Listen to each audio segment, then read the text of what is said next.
And welcome back to the 990 podcast. I am Jay. I'm Ray. Welcome back, everybody. Yo, It's been a minute. It's been a minute. It's been more than a minute. I'm genuinely excited, Jay. Like we haven't done this in a while. I think it's been 6 months. 6 months. I went back and took a look at the last time we officially recorded, and it's been 6 months. My goodness. So kind of left the audience hanging there, yeah.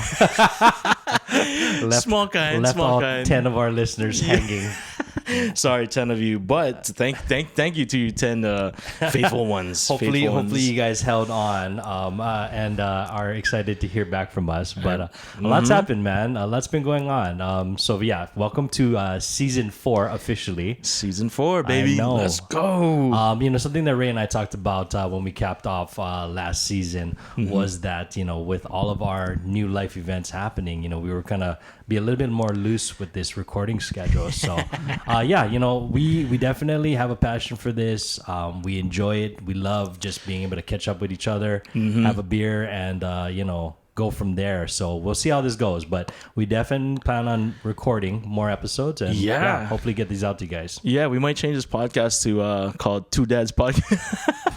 That might be the one, right? So Jay, when you talk about current events, what's been going on, bro? For the people that don't know, Oh man, okay. For the people that don't know, yeah. Spoiler alert. We had a daughter, Tristan and I had a kid. So I know we talked about that quite heavily towards the end of last season. But we had our daughter on October 20th. Yeah. And she's amazing. She's wonderful. 10-20. Yeah, man. Yeah. Her name is Salem Malone Otaguro. A lot of people are asking how we ended up on that name, and that is all my wife. It's so funny. One of my uncles actually lives in Salem, Oregon. And he's just like, "Whoa, you named her after the town?" I'm like, "No. Tristan named it after the Salem witch trials." Yeah. My wife has a very borderline unhealthy obsession with the occult and witches and whatnot, but figured being our October baby, being a Libra baby, this was going to be, just a name that resonated with her. So Salem was one of, I want to say, 2 names that we were really set on. Would you mind sharing I actually asked permission on that. Should we save that? Don't you dare, because she said if we have another daughter, we definitely want to keep that. And what's really funny is that I was a little surprised how top secret she was with the names.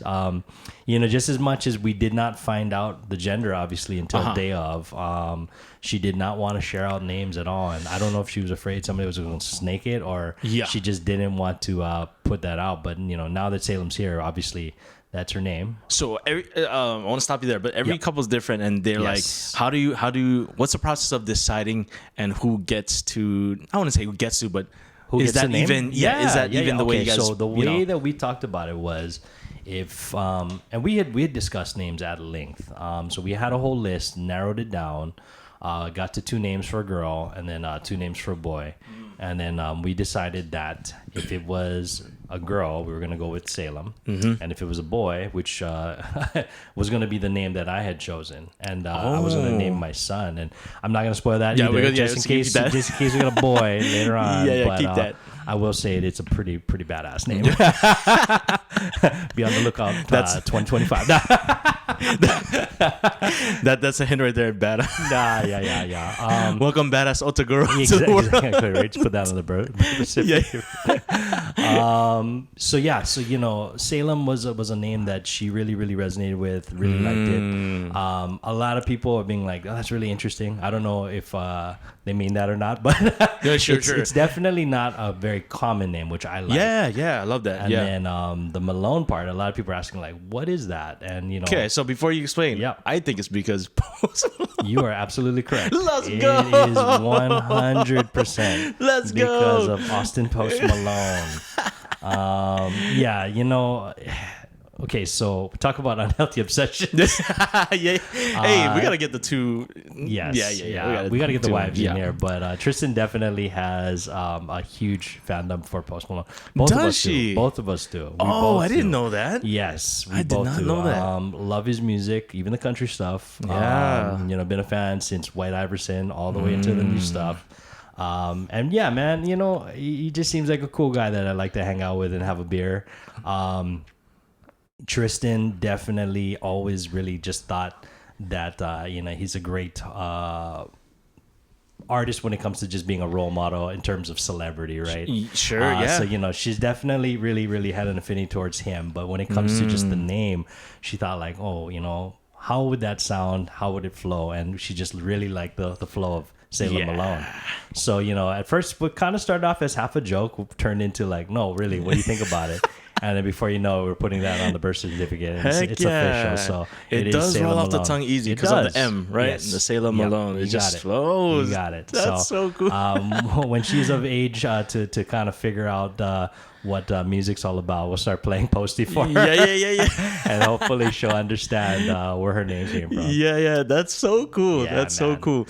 When I think about our past conversations on the pod, you know, about, you know, thinking about, you know, kids and all that stuff. In retrospect, I mean, you never really get like timing things, right? But Right. do you think you would have wanted a baby sooner? Yeah. Now Okay, that Salem's here, right? Oh, Yeah. absolutely. So, you know, my wife and I, we have quite a big gap between ourselves age-wise. So I'm 11 years older than Tristan is.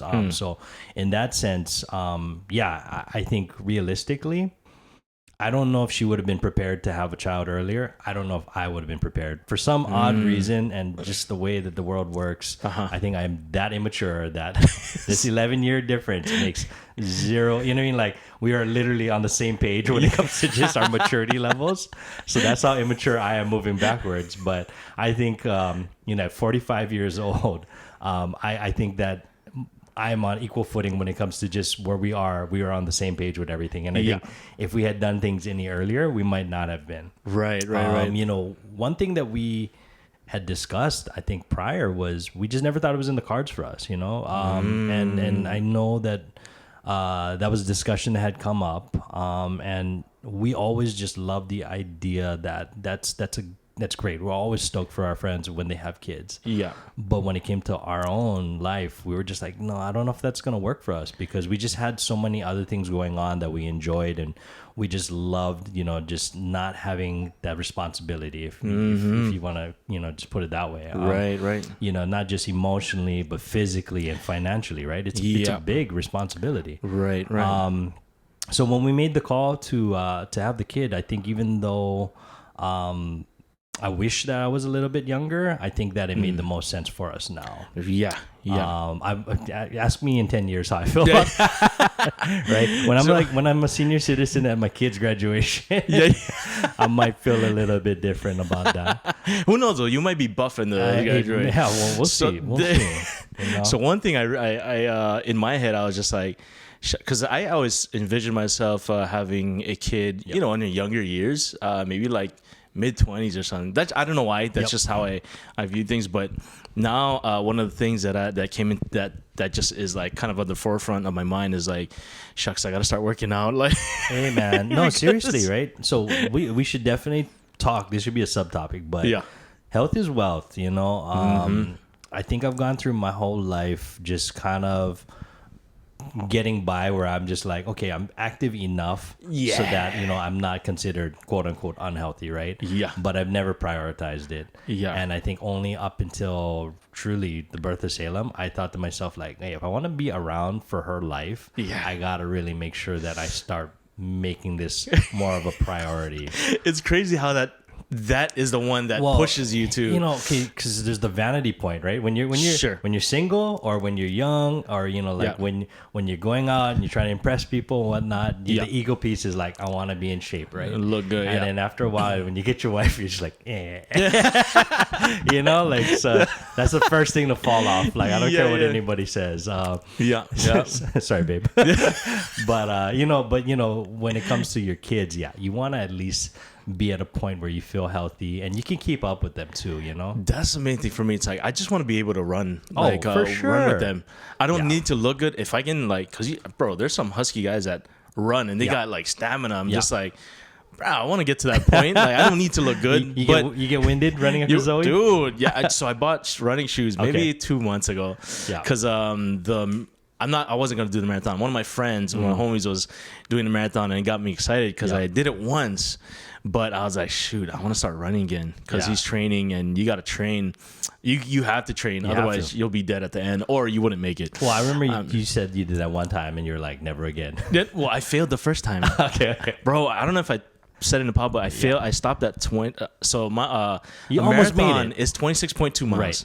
I stopped at 24. Bro, It was so bad. The pain was so man. excruciating, Jill. Shoot. It was my shoes. Okay, so do you It was know my shoes. like where you were? Like where you were just like, I had enough. Like, do you remember? I do, yeah. Did you just walk off the track and just? No. So there's guys that pick you up. Oh, okay. There's guys, so they think You're that about guy, yeah? they think about people like me. So. You're in the golf course, you just like legs up, like. Dude, it was a van, Okay. and the drive was just kind of defeating. The walk of shame or the drive ride of shame, bro. It was bad, but I knew in my heart that it was the shoes, because when I looked it up, For sure. the whole time, Joe, it was shaved like one side.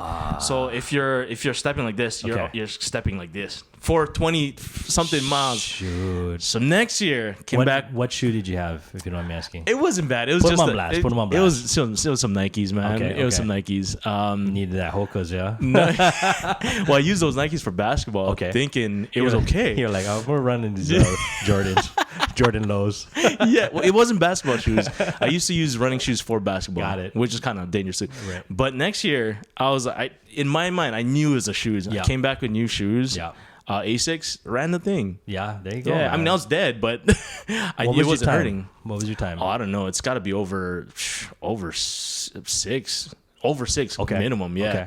I remember this last marathon. I think I came over here. My mom and dad were staying in the studio, and then they were watching it, and it was like 6 a.m. or something. Yeah. And then like I came over, and then the guy was already at the finishing line. I was like, wait, what? Bro, it's insane. 2.5 hours, dude. 2.5. So crazy. So the number to beat is 2, right? I Or think actually, that was, you know what? It might have been closer to 2. I don't know if he broke the record. I think the woman, the first woman finisher was closer Around to 2, 2.5. Yeah. But the dude that came in was like, it was crazy, and he was like well ahead of everybody else. Yeah, there was a marketing campaign about like the 2 with Nike. Gotcha. Because I'm not sure if anyone broke it. I'm not a huge running fan, so I don't know. But 2 is the number 2. I don't even know how that's possible though.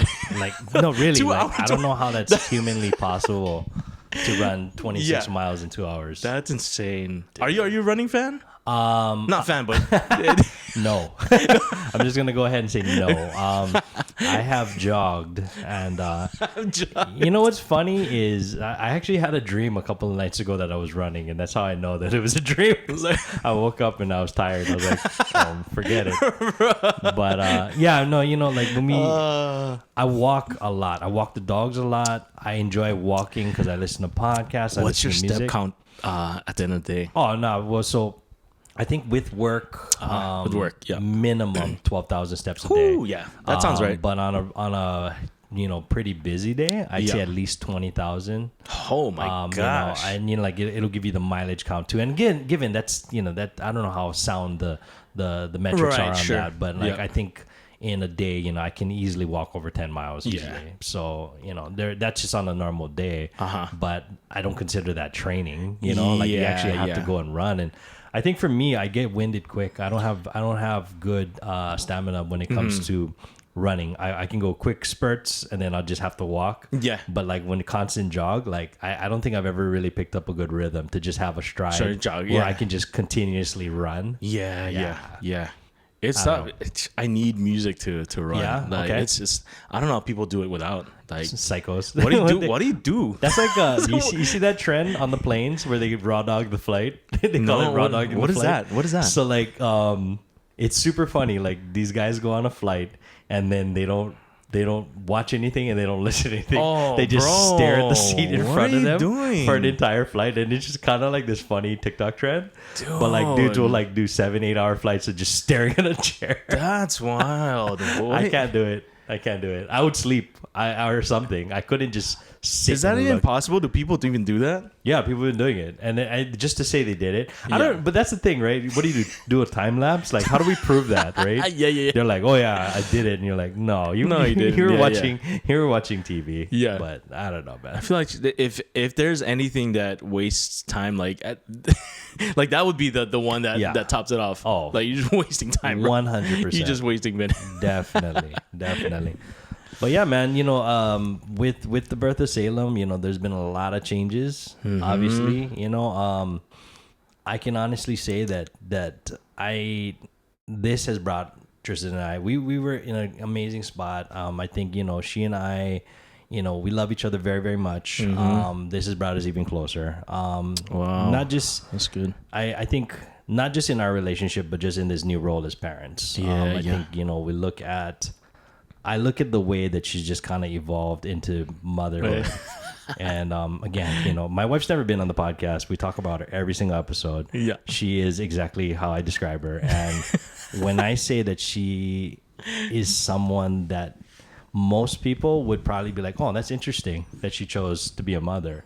Not because she wasn't capable of it, but mainly because of just her outlook on life, like where it's just like, I'm going to do whatever I want to do. I'm going to say whatever I want to say. And then watching her just turn into a mother overnight, it was just incredible. Yeah. I don't want to say she's a different person because that's not fair. She's still the same, girl that I love. But now on top of that, there's this other component of just, watching her care for someone else. Yeah. And it's just such an amazing thing to see. Yeah. That's crazy. It's been good, man. It's been really good. Yeah.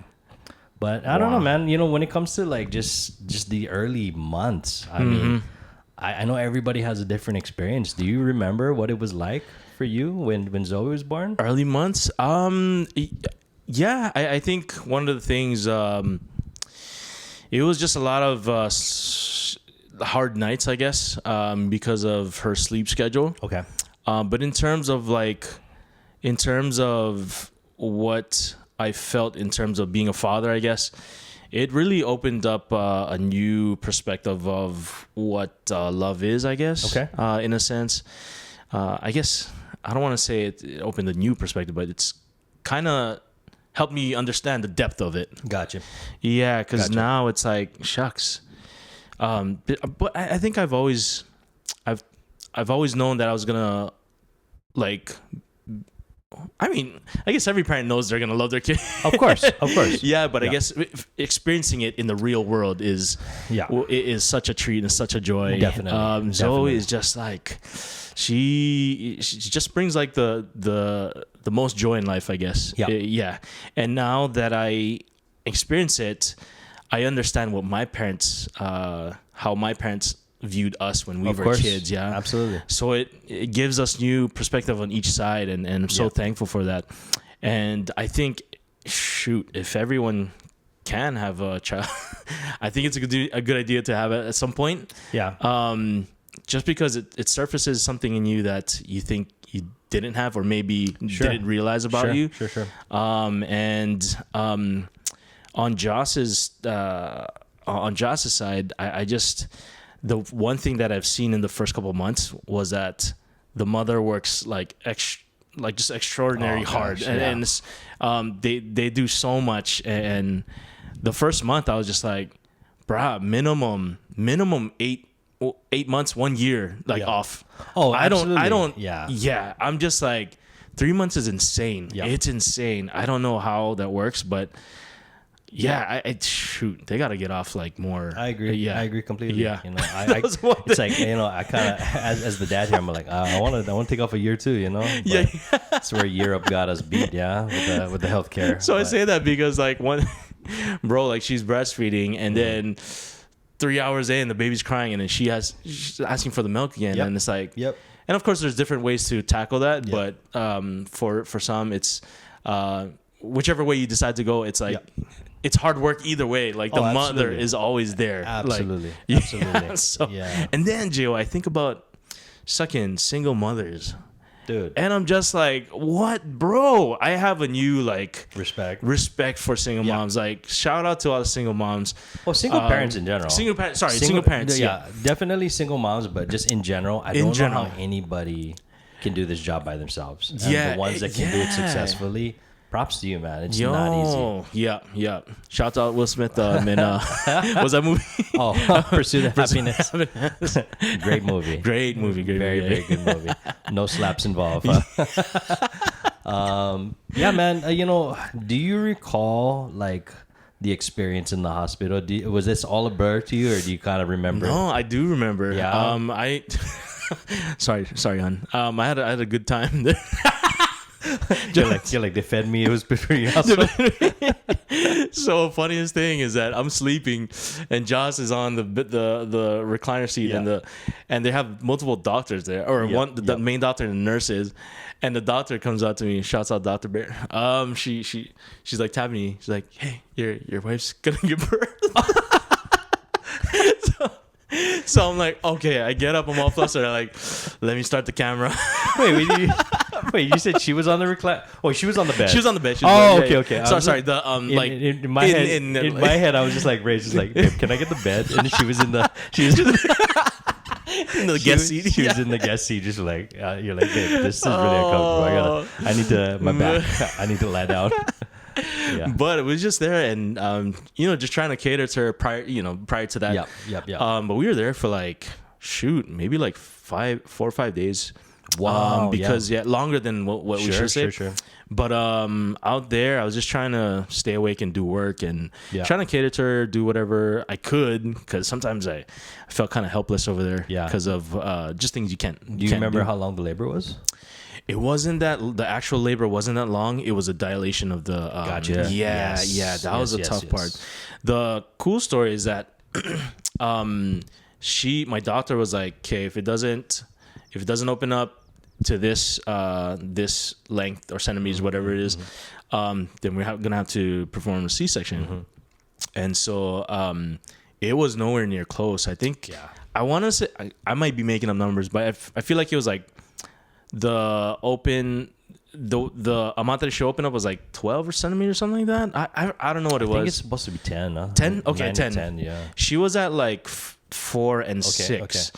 And that night, she's like, okay, let's take this break for tonight. If it doesn't open up in the morning, we're going to have to do C-section. So I just prayed about it and I was like, hey, if this is I still got KK. And open it up overnight and whatnot. And it's funny. That's when my doctor woke me up. You dreamed. Woke up from the dream. Woke up from the dream and she's like, hey, you're Western birth. But one of the things that I wasn't like looking in because the doctor was, but I was filming. And the first thing I noticed was that, Brad, this thing looks like an alien. Oh, yeah, for sure. Absolutely. Yeah. And she came up with like black hair. And, like her hair was there. So like fingernails were long. Wild, right? It was wild. Yeah. So that was kind of like the main. Oh, and the other thing, I felt so bad because just from the shock of her birth, of Josh giving birth, her body's just like shaking. Like she's fine. Mentally, she's okay. But she's just the body reacting.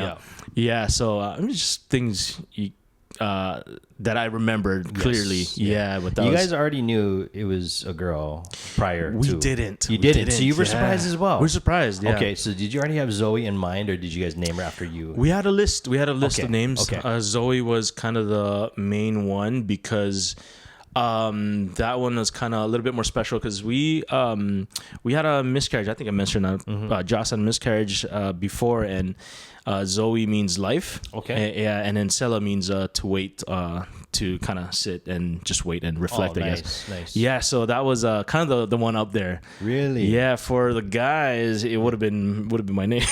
You're like, would have been a badass name. Yeah. Ray Rap.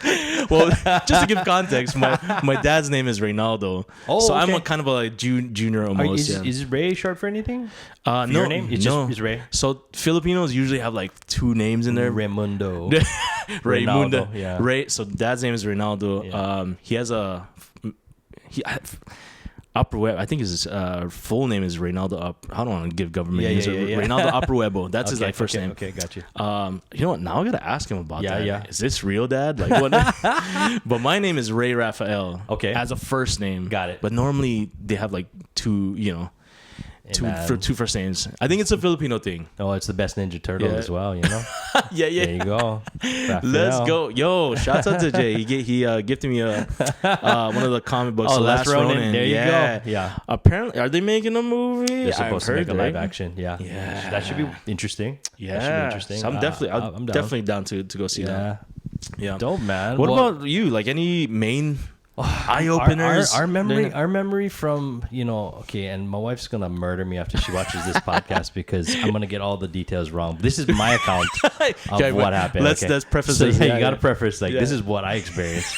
No, man, shout out to Kapiolani Hospital, nurses in general, just nurses around the world. Let's go, nurses. Like anytime they strike, I honk the horn, give them whatever they want, man, because they're number one, just amazing people to want to do that type of work. But it's hard work, bro. Yeah, because your wife, obviously. Shouts out. I had no idea. Being in the hospital, seeing the amount of care, the level of care that they gave to my wife, but also just you multiply that exponentially by how many patients they're taking after, looking after. How do you have that much care and empathy multiplied by however many people you're watching? Like, it's mind blowing. So, shout out to that team and that hospital, but just again, shout out to nurses in general. Yeah. But, we got in on a Friday. I remember I was like, oh man, we're gonna hit traffic, and of course that's what I'm thinking about, right? I'm like, we gotta drive in freaking Friday night. We knew we were going in Friday because we were gonna do dilation. Excuse me. What is that called? The injection or in your back. Some painkillers. No, so we knew she was gonna get induced. And then I think we kind of had an idea that if the pain got too bad, she was gonna do. Why am I forgetting? I'm spacing it on that. Anyway. No, there's terminology I completely forget. Yeah. But anyway, so we kind of went in prepared for that, right? And then we got in. They got us settled into our room. Was awesome. And I was like, well, this is kind of a spacious room. Yeah. Not the Four Seasons, but hey, not bad. But spacious. Yeah. We got our own bathroom. Got a TV. Hey, come on. Got this semi-comfortable pull-out chair that turns into a bed, and I was like, okay, this is gonna be home for now. And then got the 24-hour Starbucks. Yeah, right. Yeah, man. So it was okay. It was comfortable enough. And then the induction process started, and that was, like you said, that's what took forever, man. Yeah. We clocked in, I want to say we had a similar experience, and then we clocked in about 32 hours, okay? And I think what was worse was that they're on 12-hour shifts, so we saw so many different nurses, and I think the toughest part was the moment you start getting a rapport with the nurse. Like, it's my shift's over. And everybody was so good, and they were just like, I really wish it was like during my shift. You guys are so cool. Yada yada yada. No, they didn't say that, but you know what I mean. Like I'm thinking in my head, like, man, these guys are cool, but they're like, get this guy out of here. But like they every 12 hours, obviously the shift's over, so we went through multiple nurses, and I think at any given point, they were like, oh, it's close. Like you guys are almost there. Right. And it just got to the point where it just was not progressing. And it was crazy because one of the last shift of nurses that we had, she came in and she's like, oh, you're ready. Like, okay, this can go at any moment. And then we waited, and hours passed. And then like our actual doctor came in. And then she was just like, no, you guys aren't.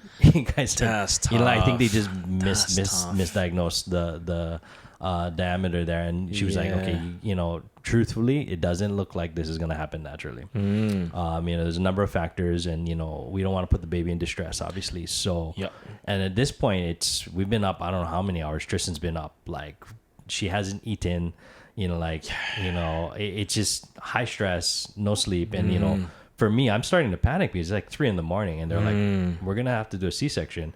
And I don't know why, but for whatever reason, hearing those words, even knowing that this is a very common procedure, I got really scared and I kind of had a little bit of a breakdown. Like I was like honestly, like it was the first time I think I've ever been scared that something could happen to both Tristan and the baby, right? The doctor was very reassuring. It's like, oh, this is a real common thing, but I don't know. She was just like, this guy's gonna cry right now.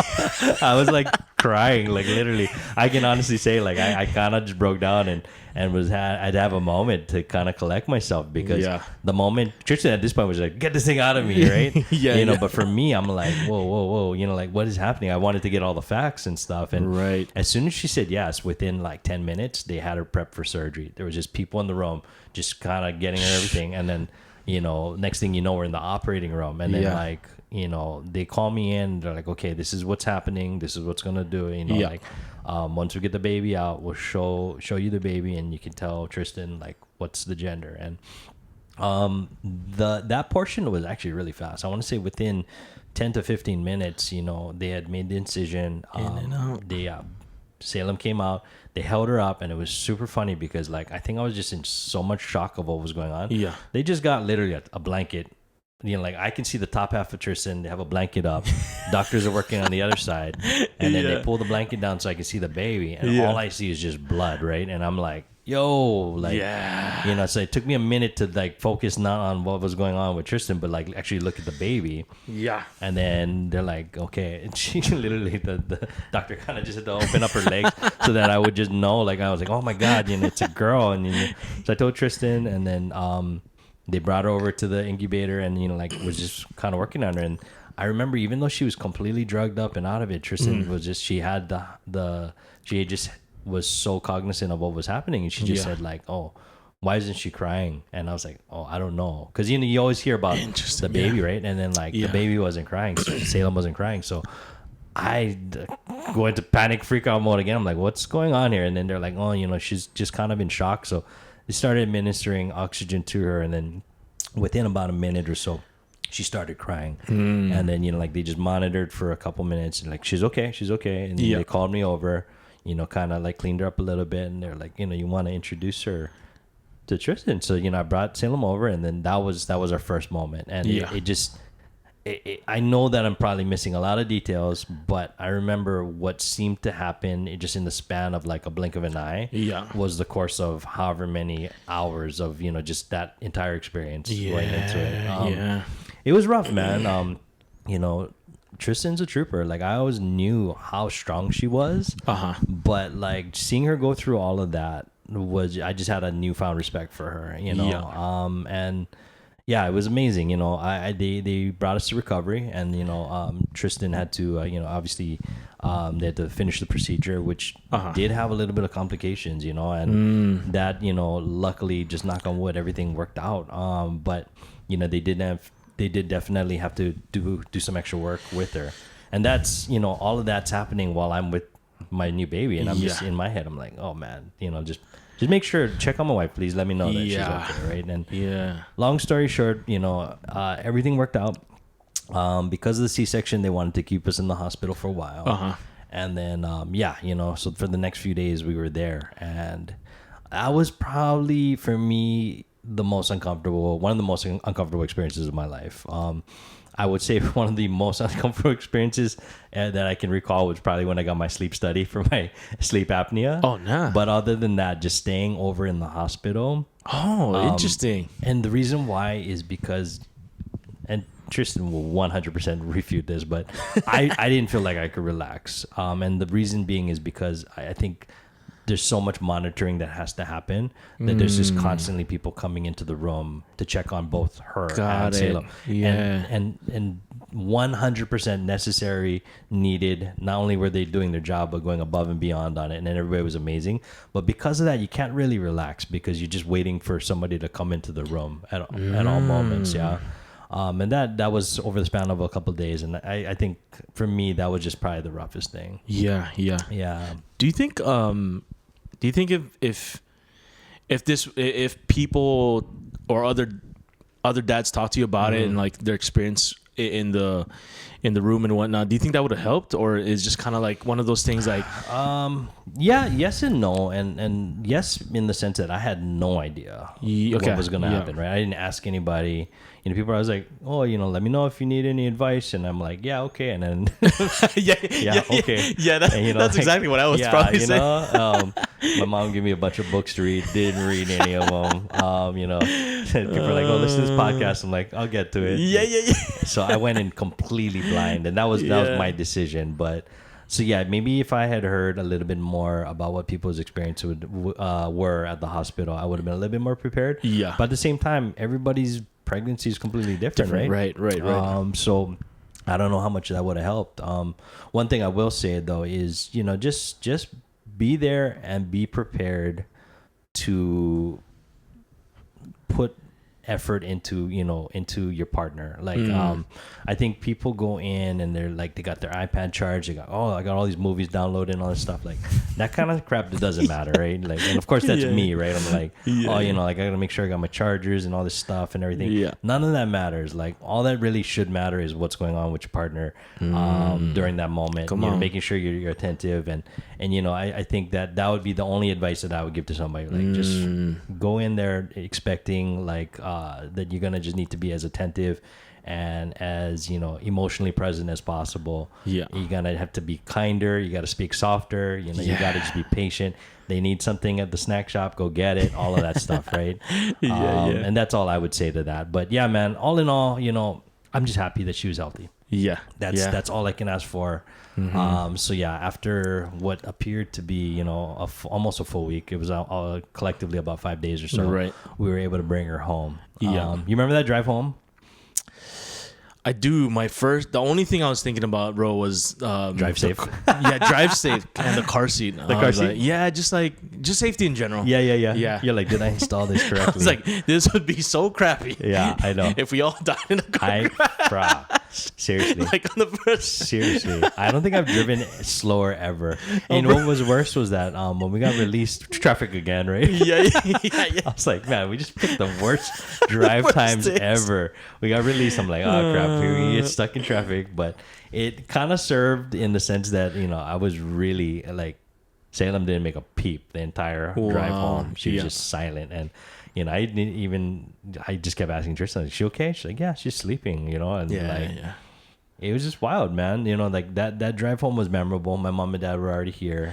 You know, we had the welcoming party here, but it's been a blur since then, man. That's that was almost 2 months ago. Wow. It's only been still and fresh, then, you know, we're here now. So I love it, man. I love being a dad. I do.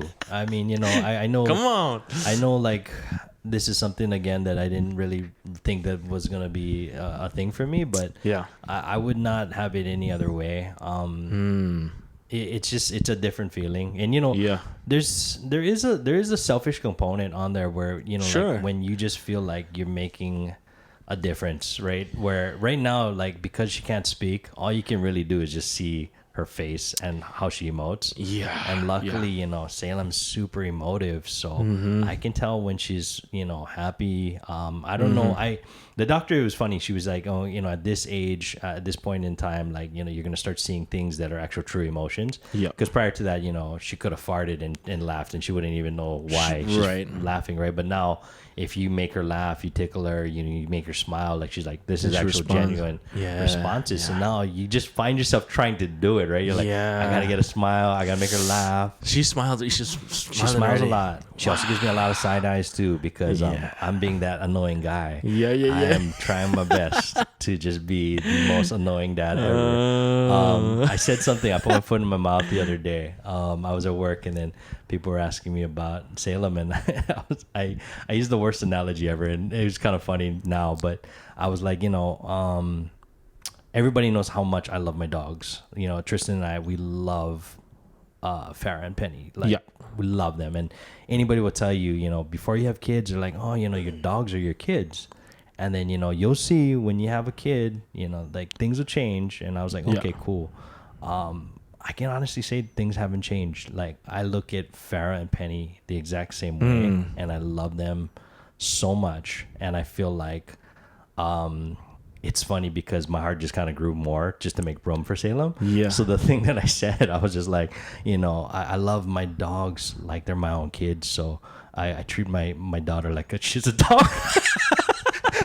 And then after I said it, I think I was trying to be funny. Like my coworker looked at me like, okay. And I was like, okay, that probably didn't read the way I thought it was going to read. Yeah. But that meant that I love her very much because I love my dogs very much. They're like, they got you got her eating out of a bowl on the ground. Yeah.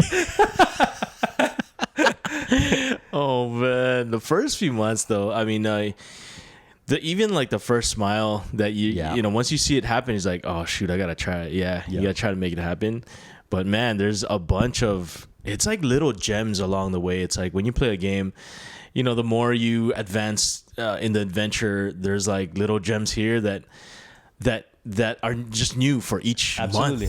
So like smiling the first month for us was like maybe the second, third month, we try to get her to smile and then, or, get expressions. Of course. After that, the next one for us was just kind of like syllables. Like when she says, she's like, oh, so every month there's always something new. There's and it just, benchmark, and it's just so fun. It just so brings out a lot of joy in life. Dope, man. Yeah. I'm looking forward to it. The one thing I will say, and I'm really, really nervous about this because she's been amazing with sleep. So I know that can change at any moment. So knock on wood, and we will take it for what it is. Yeah. She has allowed us to sleep, and that's a game changer because everybody tells me like, dude, that's like the number one thing that's the hardest. Yeah. I know you've shared that. Multiple people have shared that with me, and they're like, oh, how's she sleep? How are you guys sleeping? And I'm like, good. And they're like, it's almost like they get pissed off when I say that. I'm like, we're good. And they're like, well, really? No, I'm like, no, seriously. Oh, really? Yeah. I'm like, okay, perfect example.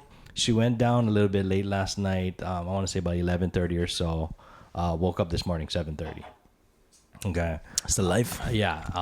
Gave her a bottle. She went back down till about 10:30. And then, like she likes sleeping at night, and I'm so happy about that because what it allows us to do is really for Tristan and I to recharge, right? The caveat to that, which we will take any day, is that she doesn't nap a lot. So throughout the day, she's up.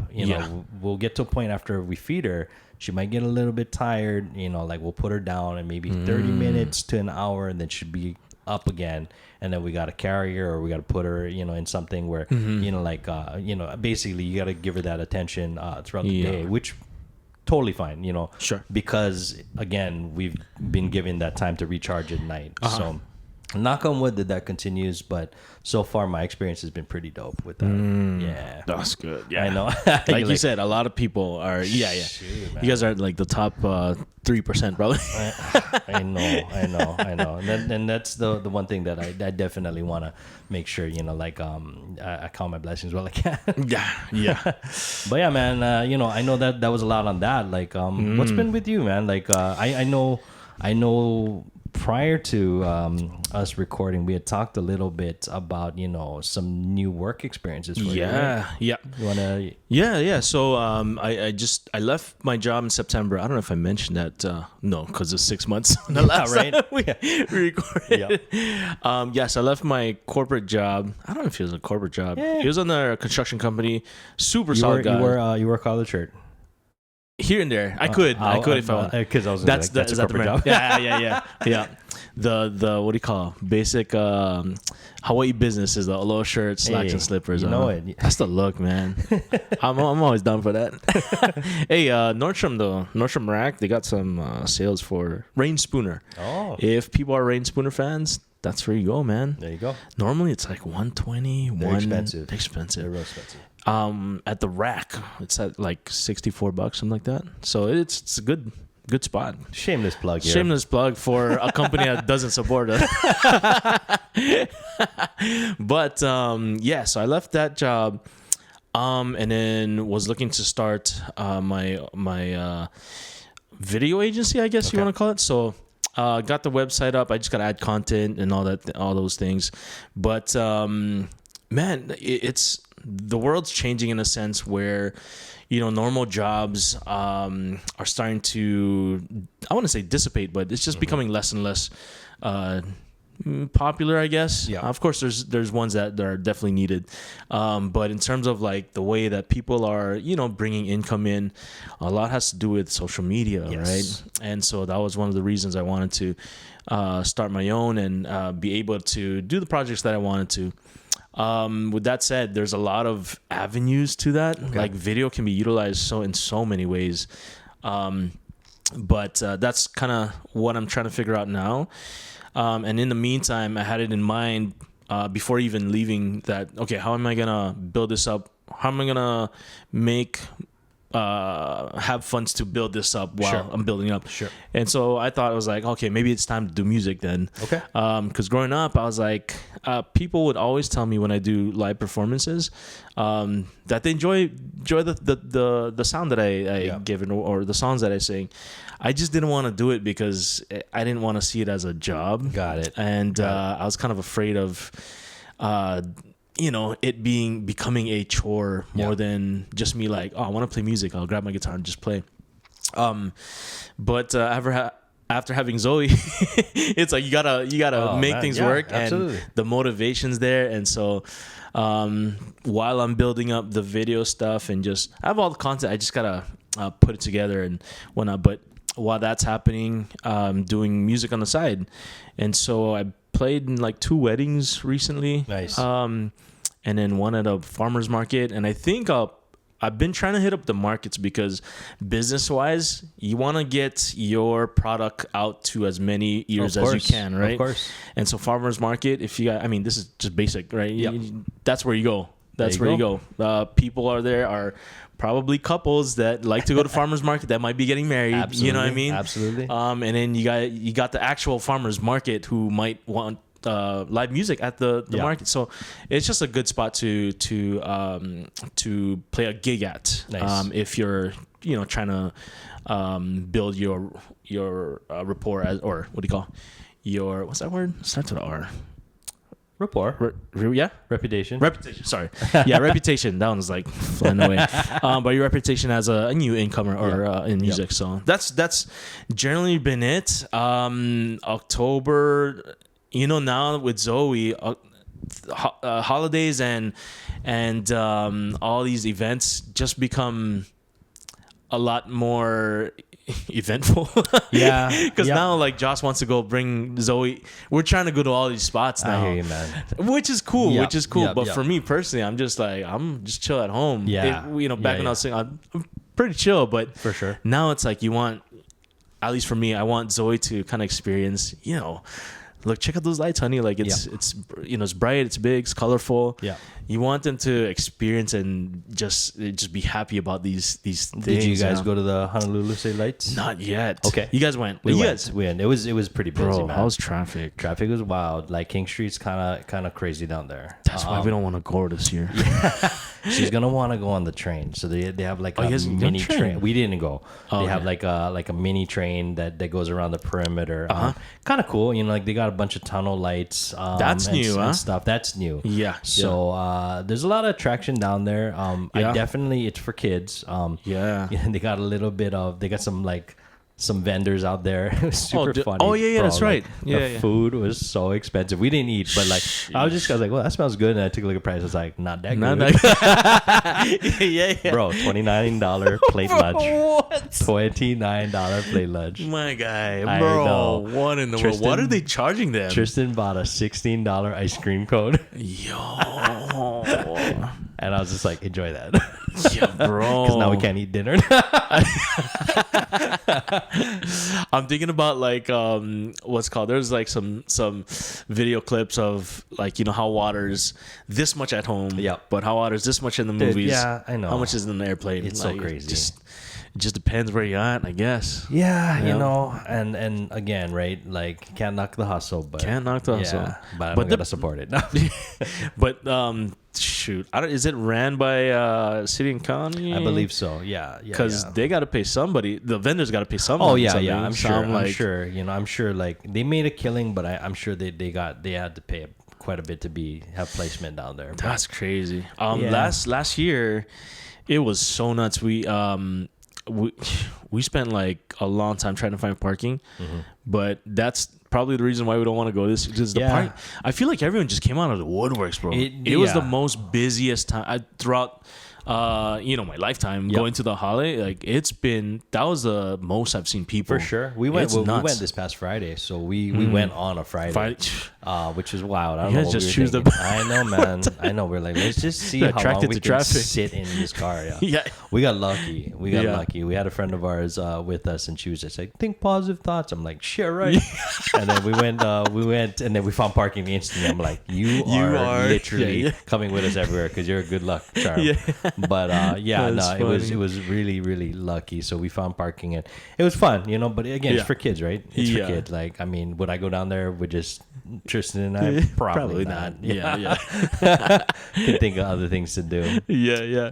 But that's what's been going on. Anywhere we can see you play, like coming up. You got anything lined up? Right now, what am I trying to? I recently played at Mari's Garden. Okay. Shouts out to Mari's Garden, man. I met Mari, who's the daughter of the spot, and I was like, "You're like, oh, that's you." You're like, is this your garden? Yeah. No, I was like, okay, I'm guessing your parents named it after you. Yeah. Yeah, she's like, so they named it after her. But she's super nice. The staff there is like just on it. They're super cool and friendly. And I think again, it's just building relationships with people first. Yeah, definitely. And so funny because I reached out to them first and was like, I'm trying to reach out to different markets and places. I seen that they had this event going on. And so I reached out to them and they're like, yo, we would love to have you. That's cool. They were the first ones to respond back. I messaged like a bunch of people, restaurants and whatnot. And so, we did the gig and, they tried to pay me after, which is super thoughtful and nice. But I was like, oh, no, you did, like, that's okay. Like I reached out to you guys and I wanted this to be, just for you guys and to kind of bless and support you guys. And so if there's a next time, then I'll be happy to. Hey. But she was like, she's like, oh, we'd love to put you on the vendor list for weddings because there's gonna be starting weddings again. Yeah, really? That place has so much potential, bro. It's a big lot, man. It's a huge lot. A lot of people don't realize it's down there because it's right in the neighborhood. Which is crazy. The first time I came, I was like, whoa, this place is big. Yeah. Every time I go to a space that's like big, I always think like, why don't they do weddings here? Yeah. Or even so that no one does this, but I think it would be good. I think it'd be great if people set up spots for photography, like any type of session, like a Christmas session or whatnot. No one really has. They have the space. They just don't market it as. Yeah. And you can charge people like $50 and then just have like the best scenes. Yeah. And you could make it's just income. You know what I mean? Like, I got to bring that up to her. Hey, good idea. Good idea. Yeah. But maybe farmers markets. That's where I'm looking at. Okay. Yeah, for next year. Dope, man. While I'm doing the video stuff. Well, yeah. So. Anybody who watches this, clip this up and we're gonna superimpose him with his guitar, like we're gonna just add a mini concert to this episode because we're like, I didn't expect that, but okay. We're gonna have our next poster in a tiny 990 desk. Exactly. Have you been keeping up with 990 the Tiny Desk concerts? No, the last one I seen a thumbnail for was Billie Eilish. Billie Eilish's one was really good. Oh, was it? Really good. Stripped down. Snap. It was a good one. And then Doechii was the one prior to that. And she's okay. So we'll talk about that later. But okay. Awesome, man. Really good. Sweet, man. But yeah, kind of coming towards the end of the year. Thought it'd be kind of a good exercise in just recapping some of the things that went on in 2024. Obviously, spent a great portion of this podcast talking about some things that were going on with us. Especially with the birth of my daughter, but also just world events and whatnot in 2024. What are some of the big things that you remember that were impactful for 2020, bro? Like my mind has a hard time remembering things throughout the year. Yep. And I think it's because how social media trained just everyone. Yeah. With like how things just fade so quickly. For sure. And like any popular thing will last maybe 2-3 days tops and it just goes away. Yep. The most current one that I know of, maybe not impactful, but the one that's been like, whoa, is the missing person from out here. Yeah. Do you know what's the current situation with that? So I just want to preface this by saying I just hear things. I don't look it up in like confirm anything crazy. But from what I understand, it's a crazy story. It is, we won't use names because I do want to be respectful, just in case somebody's auntie's cousin, sister's brother type of thing. Yeah. It is Hawaii, but at the same time, it's a wild story. And I think what makes it wild is because, you have not ties, but I know this person, but the fact that, someone not close, but when something happens big to you and it's around you or vicinity wise, aka Hawaii, then it's just kind of like, oh, that's crazy. But the thing with, one of the things I love about Hawaii is just, it's such a big, it's a big, small community, if that makes sense. Yeah. So I guess in a good example would be like the Maui fires. Like everyone came together. For sure. And when I seen that, like, it was so good because it was just a special place. Like everyone's, in a sense, for togetherness, in a sense. And this recent thing that happened where this person went missing, a bunch of her friends just kind of rallied and they went up and just pushed for it, and just Hawaii was kind of behind that as well. I do know that I think as of the most recent news, she has been located, so I think she made contact with her family, and then I don't know if she's home, but I do know that they know that she is safe. But just the amount of unfortunate events that happened following the initial missing, it's crazy, man. It's really, really tragic, really sad. And I don't know. I mean, also, one of the big things that I know LAPD was definitely heavily involved with trying to locate her. A lot of resources went out to that. But they also, were very explicit in saying that no crime had been committed. So as of this right now, I don't know if anything illegal has happened or transpired. I've heard some different things in regards to why she went missing, and again, you can kind of go down that rabbit hole. Right. But I think as of right now, I don't think anything illegal happened. Which even adds more, just tragedy to the situation, right? But that was just kind of recent events for me. For sure. Another big thing that, as I'm thinking in my head, maybe on a happier note, is we took Zozo to Japan, and I didn't realize it was this year. It was just 2024. Man. So that was super fun, and one of the things, like, looking in hindsight, like, we don't regret it at all, of course, because there was one part of the timeline where we're like, we sat down and we were like, okay, are we gonna do this or are we gonna not? Because we're kind of fidgety with finances and whatnot, and I'm like, hon, we're not that too much in there. But I think because Zozo was free to fly, she was under 2. That was kind of the bigger reasons why we decided to go. Do you think she was old enough to be able to understand and react to what was going on? I don't think so. She was maybe just a couple months behind. But for the most part, she enjoyed the places that we stopped by to spend the day. So like Disneyland, Disney Sea. You just, because she doesn't know I wouldn't say value, but the coolness or the popular factor of one place, she just kind of goes along with whatever. But for us, it was just kind of fun because each place is a memory. I bet. And so I'm so glad we took her. Like, I think I would have been sick if we didn't. Like, looking back, if we didn't go. So now, like, we're stoked to like take her next year. Hopefully next year to Japan again. Japan again. We just love that place, man. Hey, it's awesome. Every time Joss is like, for our anniversary, she's like, oh, so where do you want to go this year? I just side hire and like Japan. You're like, just a different spot this time, man. We go what's that called? Osaka now, like versus Tokyo.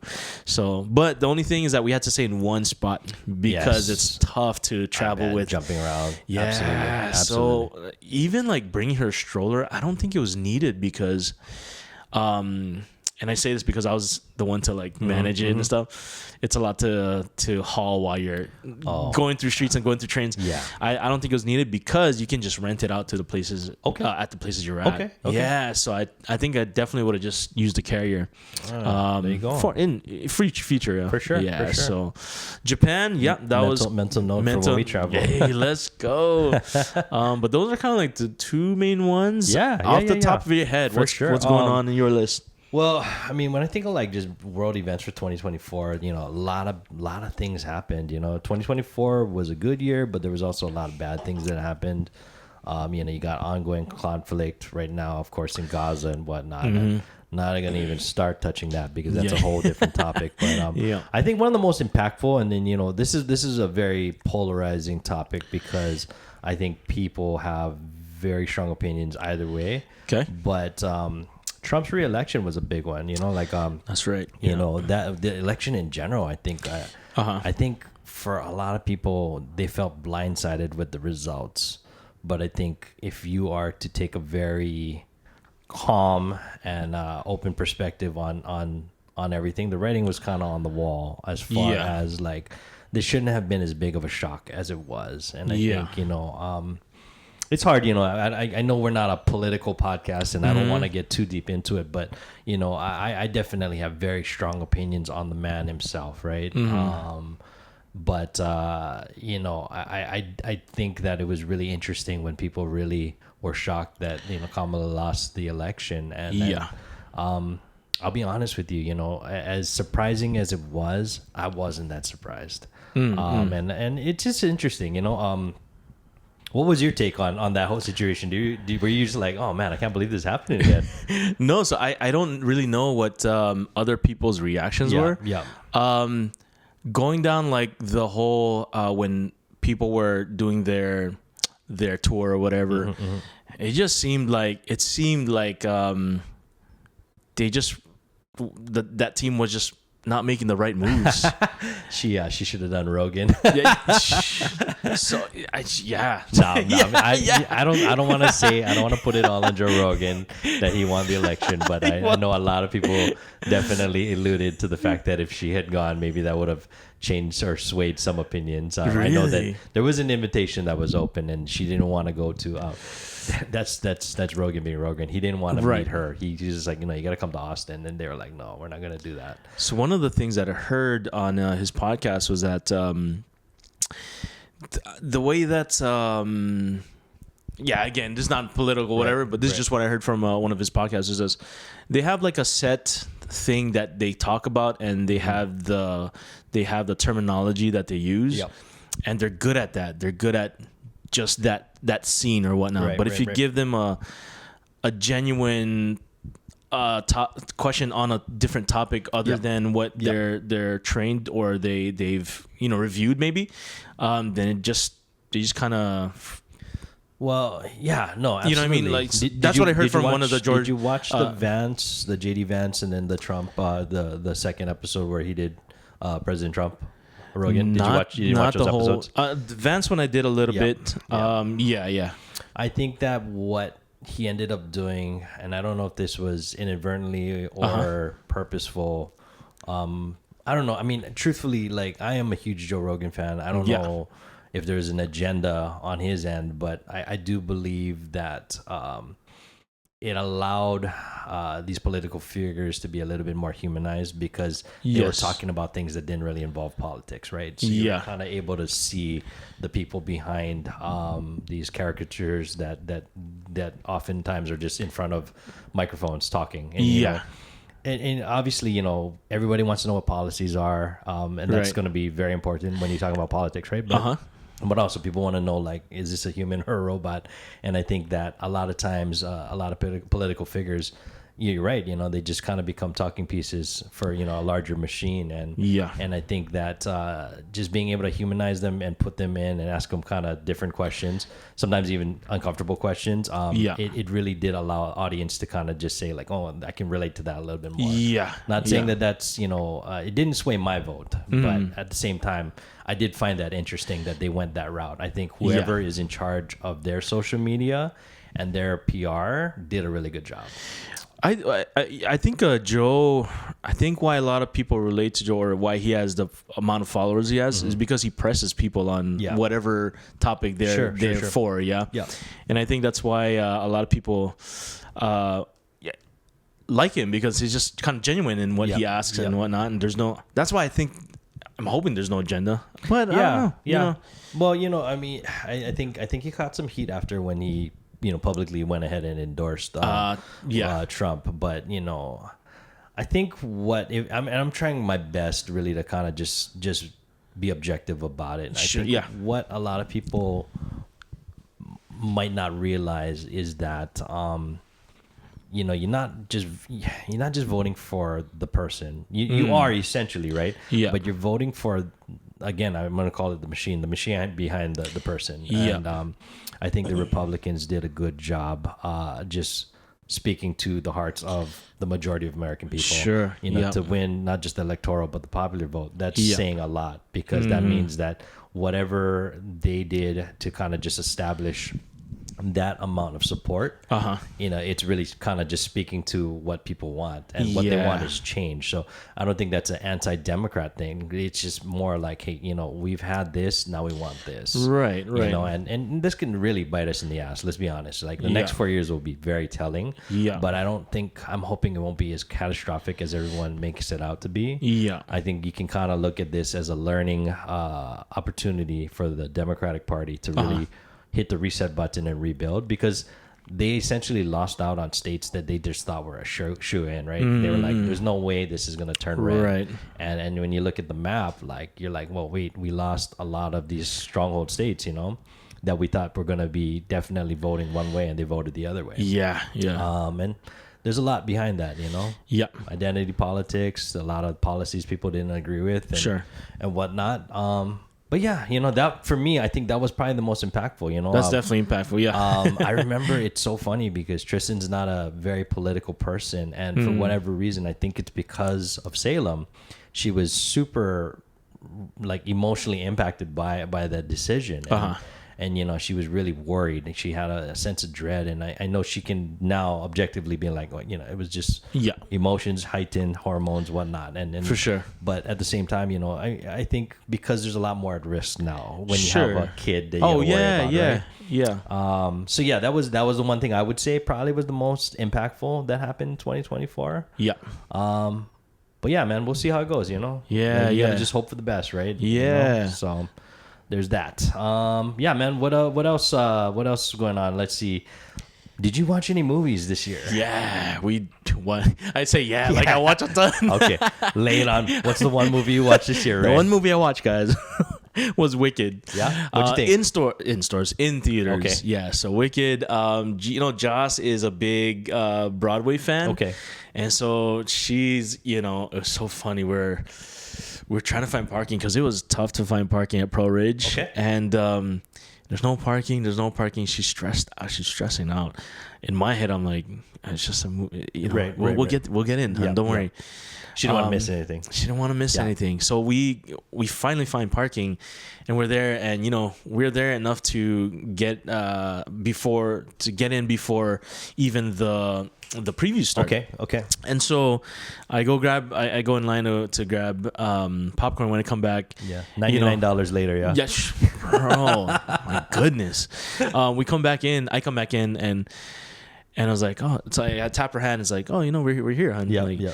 She's like, oh, you don't understand. This is like years and years of my life. Oh, really? Because she follows. She's a Broadway fan. She knows all of the backstory and all that. Has she seen the actual play? Yeah. Yes. Okay. Yeah. Did you see it? I wanted to. So I am a big fan. They were here at Blaisdell years ago. Yeah. But they stopped the production. Okay. Yep. So so I understood after when she told me like, oh, you don't understand. Like this is. Yeah. So I was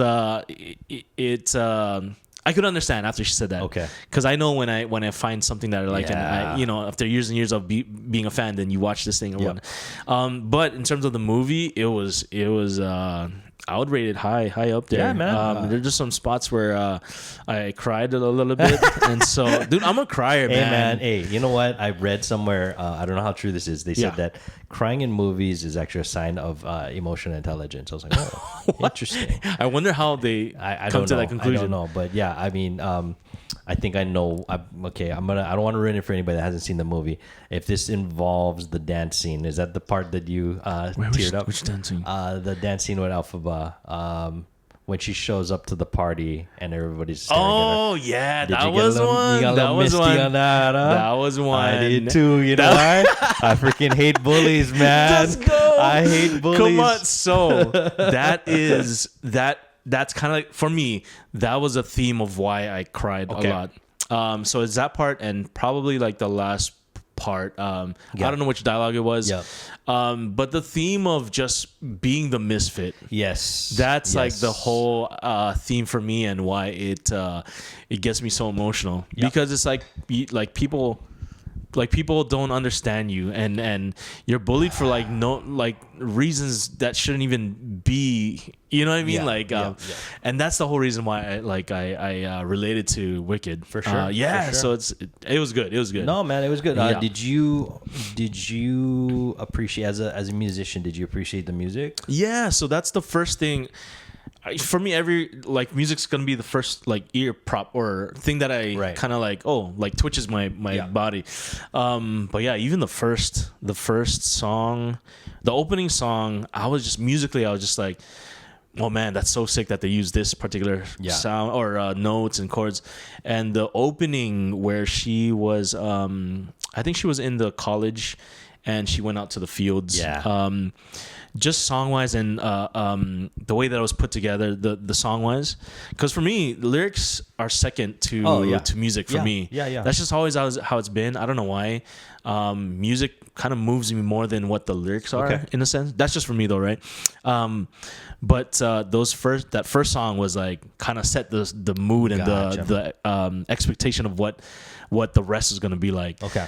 Because it was that good, the first song, I think in the middle it got a little just the only it got kind of the excitement kind of dipped a little bit down. Sure. And the one that did it for me was that book. They were in the library. And it was that song that the guy was singing. Got it. That for me, that was the only part of the movie that I probably didn't like as much or at all. I mean, I didn't like, but otherwise everything. Yeah, man. Well, was good. I know that. So the movie ends where Act 1 of the play, so it cuts to the intermission. So obviously there's a whole second act, right? And they're gonna make a part 2 of the movie. From what I heard, they've already filmed it. So it's gonna be released in exactly a year. I think next Thanksgiving. And I was like, dude, they would just make a killing if they just released it back to back. And then Tristan's like, no, dumbass, they gotta award season. You gotta separate it by the year. And I'm like, oh my god, I don't know why I didn't think about that. I was like, that makes sense, right? Yeah. Gotta win some Oscars here, you know? Oscars, But no, that's the only reason why they're gonna release it a year apart. I was like, dude, back to back, they would just kill it. They would though. Yeah. Because I know everybody's just clamoring. Especially the way it ends, right? There's that crescendo, and then it just cuts, and you're like, oh, you're just pumped, right? I was like, man, I haven't felt this great since a Marvel movie that was actually good, but. I hear you, man. All exact same thoughts. What did Joss think of it? Oh, she loved it. She loved it. She was a fan. Yeah. Thinking about it now, there was the very last run that she did. Yep. I felt like it was unnecessary. This is something we talked about in the ride home. Yeah. And she was like, "Oh, what did you like? What did you?" I was like, the very last run that she did, where she was shot against the top. I don't know. I just felt like it was out of character for her, her singing style. Yeah. But I guess they needed something to make it memorable. Yeah. But I was like, that wasn't needed. You just stick to Broadway style. Yeah. But that was kind of the other thing that it's just slightly. It's not a big deal, but I did not. I got to put some respect on Cynthia Erivo's name. I did not know that she could sing like that. So I didn't even know who these people were. Yeah. So I mean, obviously everybody knows, and even her. Okay, so I think of Ariana Grande, the pop star. Not my cup of tea when it comes to just the genre of music, but when it comes to just the level of talent, I didn't realize she's that good of a singer. Amazing. yeah. Amazing. Technically, dude, she's so yeah, good. yeah. And then so So obviously good, yeah. I was very surprised by that. But Cynthia Erivo, I had heard that she was like a Tony winner, so she's actually in line that if she gets this Oscar, she's gonna win an EGOT. I think she might be one of the youngest people to ever get an EGOT. Can you explain? EGOT is gonna be Emmy, Grammy, Oscar, Tony award. Gotcha. So I mean that's a really sought after stack of combo of awards, right? The list is very small. The only one that I know, there's a bunch of people that have it. I think John Legend's probably one of the only ones that I can just recall offhand that has an EGOT. But that's a very, very prestigious stack of awards to obtain, and she might get it because of this performance. But she's already a Tony winner, and I didn't know how amazing of a singer she was. So Tristan had to pull up YouTube, and we watched some videos. I'm like, dude, she's dope. She's so dope. Yeah, so Josh was saying that she grew up in like Broadway stuff too. Yeah. And I told her, I was like, oh, she must have been stoked when she got the part then. Yeah. Because of, Wicked is just, yeah. Well, if you get a chance, watch the Jimmy Fallon interview. It's really funny because he does this thing where you pull up, he does a randomizer, he'll pull up a song and then style a song. I seen those. So she did a bunch of numbers, and she can sing any genre. It's crazy. She even did country. It was really good. Yeah, she's good. Dope, man. I'd say Wicked was up there. For me, maybe top 3. I think that even though it was really, really good, you cannot top Dune 2. Dune 2 is, I think, probably the best movie of the year, in my opinion. I didn't even know they came out with the second one, bro. Did you watch the first one? I watched the first one. You watched the first one? Yeah, the second I liked one's it. actually better, Oh, snap. That's First one is world building. There's a lot of exposition, talking about the families, talking about what they're doing and what they're harvesting, why they're out there, the different warring factions and whatnot. And then part 2, it goes more into just the action. So there's huge set pieces, a lot more of his character, the Atreides family and whatnot. And it's good, man. Timothée Chalamet is legit. Snap. Okay. It's good. So, if you got HBO Max, it's on there. Definitely check that out. But I would say that's probably top movie for me. And of course, just, not on everybody's list. Me, Deadpool and Wolverine. I had a great time. To me that was a callback to just what I really loved about Marvel movies, and they could have really fumbled that bag, and they grabbed that and ran with it. So I'm happy that they made the transition. A lot of people were worried what was going to happen, bringing him over from the Fox universe into the MCU, and how that was going to work out. And I don't know. I mean, I'll be honest. You haven't followed any of that, huh? No. Okay. The Marvel cinematic universe is kind of in a shaky spot right now. So after, obviously, this is years now, but after we ended on such a high note with Avengers Endgame, they went into a different storyline. So that's called the Infinity Saga, and that's the first 20 movies of, I think it's 22 movies that all tie into the Infinity Stones. And then now this is the Multiverse Saga. And Multiverse, we've talked about already. I won't rehash that conversation, but basically the idea that you have multiple universes happening concurrently at the same time, where you could have different versions of yourself, right? So that's kind of how you explain the different characters and whatnot. But anyway, they really have done a kind of poor job. They did this thing where I think Disney, it was a cash grab, but I think that they were a little bit worried that if they got to a point where Disney Plus was going to be a necessary component of these movies, and that's what they did. So now a lot of things, if you don't watch the shows, the films won't make sense, and that's kind of where we're at with things. So Deadpool and Wolverine, it's funny. People are like, "Do you need to watch anything else?" I'm like, "Yeah, you got to watch Loki, and you got to watch all the other Deadpool movies. Shoot. You even got to watch Logan." So there's a lot of homework you got to do going into that for it to make sense. But if you did, it's a fun movie. It's a really fun movie. Okay. That's done. How are we doing on batteries and stuff? I think we're okay. I know you see a flash shoot. Okay. No, we're doing good. Okay. Another movie though that I watched this year, which is like a couple of weeks ago, was The Greatest Christmas Pageant. Okay. So this one was a book before. and the director Dallas Jenkins, who's the creator of Chosen series. He finally got the rights, and from what I heard, he tried to do this for like years, but just couldn't get the rights to do the movie from the book. So he finally got it and released it, and it's been hyped up in the community. But I finally got it on Amazon when it came out a couple of days ago, and it was supposed to be like, the way that they hyped it up was there was qualities and things from like Home Alone, and like there's like the aspect of like being the misfit thing too. Right. So what it is, for people that don't know, it's about these kids called the Hermans. That's their last name, the Hermans, and they're just like these rascal kids. And the setting is in a little town, and they have this Christmas pageant every year. It's like this big thing.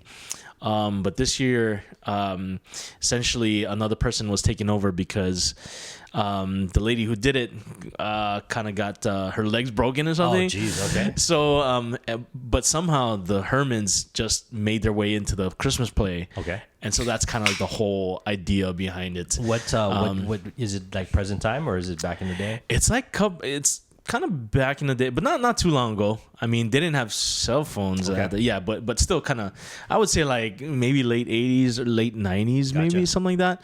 But I watched it and I enjoy it. It's kind of like I found myself kind of just playing it in the background. Yeah. Because there's just like it's just one of those movies you can play in the background, and it's, kind of fun to watch and whatnot. But I didn't think it was as good as a lot of people mentioned it to be, but I enjoyed it a lot. Okay, I'm gonna have to check that out, man. I'm always looking for Christmas movies. It's now part of my my list of rotation. Things. So, all right. We'll get into that later. But any other well, movie wise, not so much this year. I mean, honestly, I think because of the pregnancy, we just didn't go to the movies like how we used to. So right, that's gonna change, huh? But yeah, TV shows. There's a lot of good TV this year, man. Yeah. Did you watch anything? I'm trying to think. TV shows, not so much. You finished up The Bear, right? You're caught up current with The Bear. Oh yeah. Okay, that's obviously definitely up there. The Bear was up there. I think top show that's gonna definitely really reflect during award season is Shogun. Shogun's gonna scoop. They're fixing to win everything basically, and to be honest with you, it's funny because I know it's not everybody's cup of tea. Yeah, but that's my cup of tea. Yeah, I love me a historical piece. I got me that Japanese pride going. Let's go. Sunrise. It just feudal system, lords, all of that good stuff. That's your jams, it was so good, man. And a lot of people they don't realize that this was obviously based off of a novel, okay? But also that there was originally a miniseries that happened in the 80s. So this is a remake of that. And they did a really good job with it.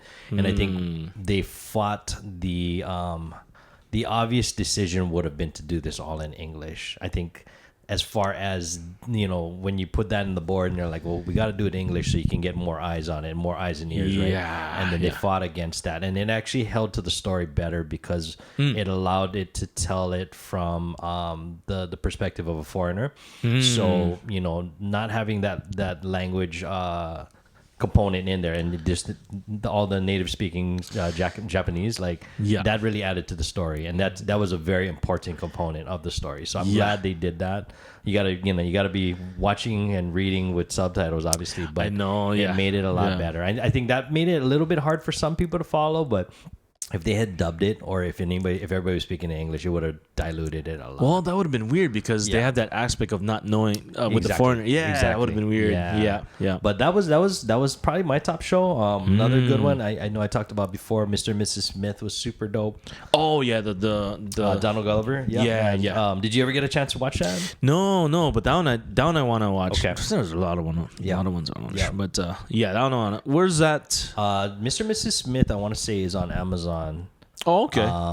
What about The Penguin? Did you hear anything about that? Oh, what is that? The Penguin is good. Colin Farrell, he's playing the Batman villain, the Penguin. And okay. He also is probably going to be front runner for award season when it comes to just overall transformation of character. So his prosthetics and makeup in it makes him unrecognizable. Oh, for real. So you know what Colin Farrell looks like, right? Yeah. Like in shape, slim, whatnot. Yep. He's playing an overweight guy that is like just massive. Like Interesting. He's playing a completely different character. So it's not only wearing like a fat suit and all these prosthetics, but he has to act through that and actually emote with all of this makeup and whatnot on him. So the makeup's really good, but just the character development of him, it's so good, man. Like going back, calling back to Wicked. I want to shout out Wicked because I think it's the first time that they used the perspective of the villain, the quote unquote villain, right? Yeah.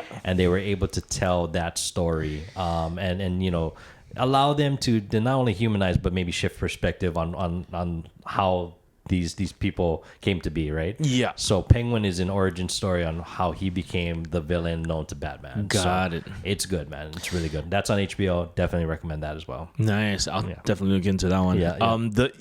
Now that you bring it up with the perspective of Wicked and the Witch, I had to ask Josh, was like, is this part of the original story, or like is it, like, how does this tie in? Because I was confused because I'm pretty sure the Witch was bad, and right, what I mean. Yep. So I had to because I didn't know, I didn't separate it. Yeah. Because it's two different. Like it's two different things. It's two separate stories. Yeah. It's a reimagining of the story, right? Yeah. So where if you watch part 2, it'll make sense and it'll connect further on of like where Wizard of Oz picks up. Yeah. But it's also like I think they did a good job again, just retelling from a different point of view. Yeah. Which was really good. So I think if I knew that before, I would have even liked it even more. Yeah. Definitely. There you go. There you go.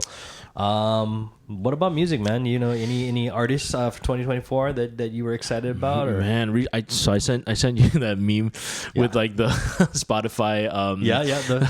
I hate those, man. The Spotify recaps. Keep that to yourself, people. I don't care how many hours of So I sent Sabrina Carpenter you listen to. I sent Joe this one where it's like, okay, the excuse for new parents is I have a baby, because on the graphic it's all like Miss Rachel or whatever. Of course. But recently, I think I mentioned this before, but Shada Spence, so Spence Lee, he's in the fashion industry, but he's also a rapper. Okay. I don't know what he would describe himself, maybe just a creative, but his album, I forgot what it's called, but he just released one this year, and that's kind of a banger for me. Spence Lee?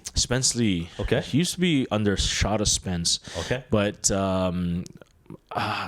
it's kind of like, I don't know how to describe his music. It's just like chill. I want to say chill. Kind of like chill. Bro, I don't even know how to explain his music. But he raps, and it's just the vibe he gives is just like kind of like, how would I describe this? Like you're in your room and you're doing like, you're honed in your craft and and you're going ham on your craft. That's how I would describe it. Okay. I always try to think like, how do people even explain the smell of or scent of like perfumes? Right. It's like, that's how I would. Really? You know what I mean? Like, you describe scenes and scenery, because every time people say like, oh, I get hints of like, strawberry or hints of cedarwood. I'm like, I don't know what that. I don't even know how to comprehend that. Like, but then someone mentioned like, it's like your cowboy, and you're at dusk with the fire going, and your horse and you're kind of like hanging out. I'm like, okay, I kind of get that. Right. I kind of get that. But going back to music, Spenceley's one of the albums, that might be one of the ones that I like. Really? Right now. Okay. I'm gonna have to check it out, man. Definitely. The other one was, and that's kind of rap. There's like a bunch. I don't know. There's a bunch of different styles of rap. That's why, and like genres of rap. So I don't know if some people would consider it rap or whatnot. Yeah. But another one would be this guy. I think he's like Southeast Asian. His name's Lulla Boy. Oh. He's more of like kind of like the music you would hear in like K-pop, funny romance kind. Like Jeff Burnett's another person artist that kind of makes that kind of music. But he just released one. It's called Coming Home. And if you like that kind of music, it's like, I don't even know how to describe that. It's like pop / kind of R&B, but like Korean. Singing in English or in Korean? Singing in English. Oh, okay. But it's like those poppy songs that you would hear on like a feel good scene in a Korean movie. Got it. Okay. Yeah, so that's Coming Home from Lullaboy.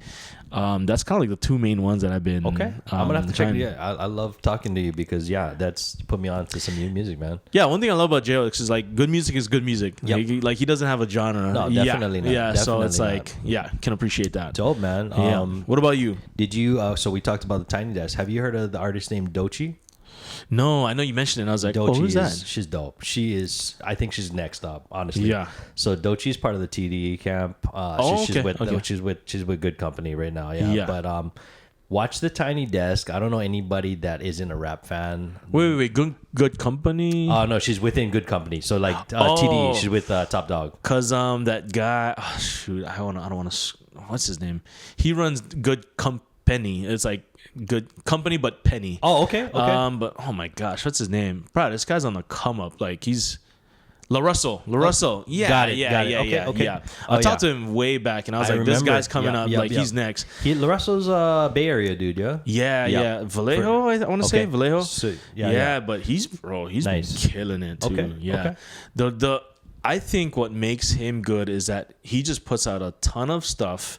But it's all like it's not like full songs in a sense.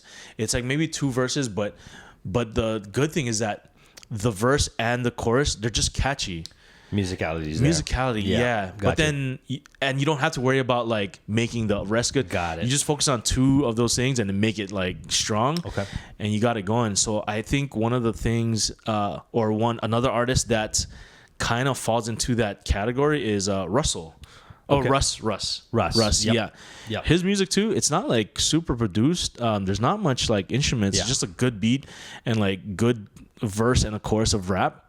And it's short songs, like 2 minutes, 2 to 3 minutes. Russ is a businessman. He wrote the blueprint on basically how to put out music and make money off of it. So he does exactly what he wants to do. Yeah. Says what he wants to say, but he owns all his masters. So he is self-made millionaire, and he's a really intelligent dude. So like he's been on a few podcasts. He's a good listen. Like I like him because he's like he comes across as arrogant, but he's just very confident in what his skill set is. Yeah, he's a smart guy though. But Russ is a good one. Yeah, so I definitely see La Russell's like I don't want to say framework because they do separate things, but in terms of like the music, the structure, I feel like that's the best way to put things on. But so we're at music. Yeah, no, well, check out the Doechii Tiny Desk. Again, if you're a hip hop fan, I don't know anybody that won't listen to her and just be like, dude, this girl can spit. She's so sick, like super good. Her album, she had a couple of projects earlier, but her actual first album is called Alligator Bites Never Heal, I believe, and put out by TDE. Yeah, but she's good, man. She's good. And then another artist we actually found on Tiny Desk too. Yeah, and this is super funny because I want to say that like when we found the Tiny Desk, she was just starting to blow up. Okay. And then after I was like, I started talking to people and like, no, dude, she's like super famous right now. Oh, okay. Yeah. What's her? Chaperone. Oh, never. No. Okay. Chaperone. I don't even want to know how to categorize her music because it's definitely pop, but I want to say that she can do all genres because there's a little bit of everything in there. Like, her vocals are almost operatic. She's got country twang in there. Interesting. Okay. You know, she definitely has the pop aspect of it, but almost pop punk too. So you know, and she's a character. Like, she seems to be like a really funny person. Yeah. But like, her stage presence is awesome and her vocal range is sick. But Chaperone is probably, I'd say, Tristan and I, our favorite new artist for 2024, and I'm hoping that she wins some awards come award season. But yeah, those two, and then if you were to jump into like just albums that you listened to this year, any really big standouts? No, I mean bro, this year I haven't really been listening to music lately. Yeah. You didn't listen to the Boogeyman? No. You didn't listen to GNX? I did, but it was just kind of like shoot, man. Not too much. Okay. We next time we record, you gotta listen to that front and back because I want you to we want to have a discussion on all that is Kendrick Lamar. It's definitely a West Coast album. It's a West Coast album. Yeah. It's 100% California. Yeah. What's dope is that you can hear the NorCal influence with all the hyphy stuff in there, and then there's a lot of just LA gangster rap. Just really hard bass lines. The one song that I liked was the feature with SZA. I think those are SZA. Yeah, she's in two songs. Luther. I'm pretty sure it was Luther. Luther's a really good song. Yeah, absolutely. yeah. But front to back, man. I mean, I want to say maybe there's a couple of songs on there that I'm not a huge fan of, but for the most part, I really, really enjoyed it. It's a good album, man. I didn't listen to it front to back, but I don't think I listened to the second half. Okay. Yeah. But I think Luther, now that I'm realizing it, is that there's another song on Humble. Is that the album name, Humble? From where Humble's from? Humble is on Damn, I believe. Damn, I'm sorry, Damn. Yeah. There's a song there where like there's super similar melodies with Luther and that slow song. Yeah. And I'm thinking like, okay, maybe the same person produced it. Probably. So now I gotta check this after. Nice. But Luther was like, shucks, I gotta cover this. This is like solid. This is solid. Yeah. It's a good one, man. It's a good one. Were you surprised that Not Like Us wasn't on the album? No, I feel like that's kind of on its own almost. It is. Kind of took a life on its own. It did. 100%. I mean, if anything, it should be an album with that just one song. I know, right? Just 5 times, just back to back. That's such a banger, though. It's a banger, man. I think, not my favorite song of the year, but I think it was the song of the year. In sort of culture-wise. For the culture, for impact, I want to say, like, there was nothing else that hit harder than Not Like Us this year for 2024. Yeah. I don't know if our man recovered after that one. Bro, I don't know. He's been quiet. He's been quiet. Yeah, so we'll see. Us Drake stands, Bro, I don't get how...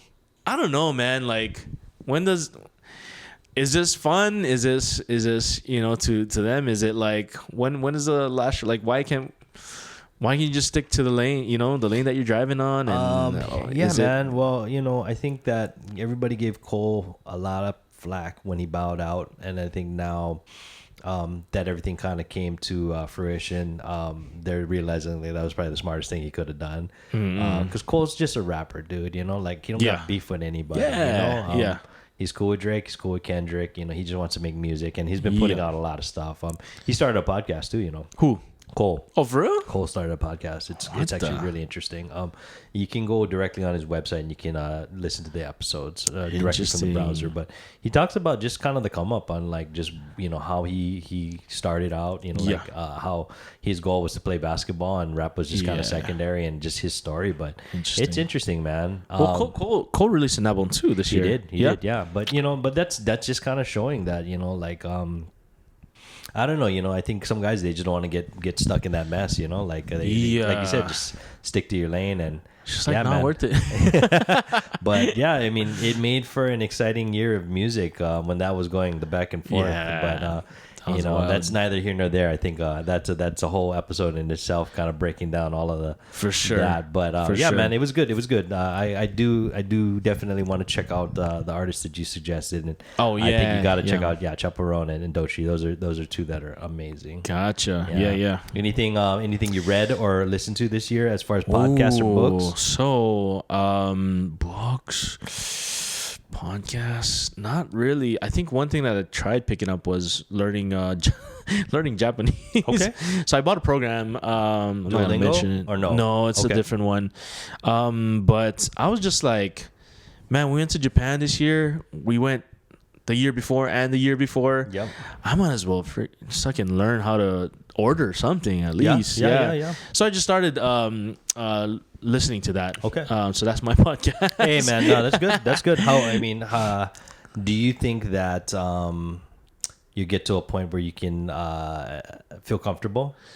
Oh no, it's just kind of like in the early stages. Yeah, I've taken Japanese like in high school, and while I failed that class, I remembered things from there. Sure, it's just kind of basic stuff. So that's what I've been listening to lately. Not really the Joe. I was listening to Joe Rogan the whole time that the elections were going on. Yeah, interesting stuff. Yeah, definitely. so I try to find like during that time I'll try to find people that are not biased or try at least to get a level playing field. Joe Rogan's probably the only one that that I felt. But if anyone has other podcasts that dives into that, I would, you know what I mean?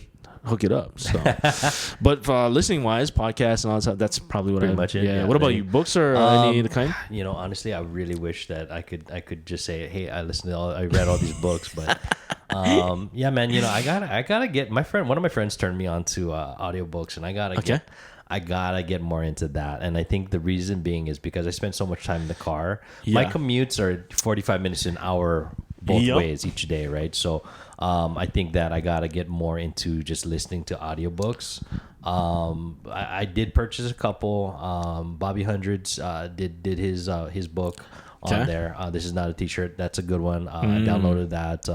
And of course, Anthony Bourdain has multiple books. So Kitchen Confidential was another one that I listened to this year. And I actually read that book a few years back. Nice. But it's both done in their voice, right? So they were actually narrating both, and I think it makes it more important and special when the author narrates it, right? Bro, the one that I meant, you gotta look this one up. Like if there's any book that you look up, this is the one, The Unreasonable Hospitality. Oh yeah, by you Will told me Guidara. About this. You told me about this. Yep.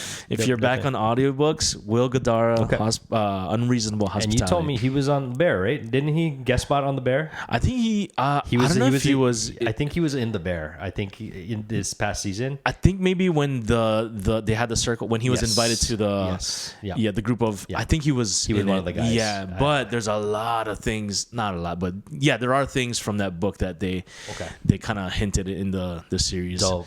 Yeah. But that one's definitely top tier. Yeah. Other than that, man, I think just JBP. I'm still listening to the Button podcast.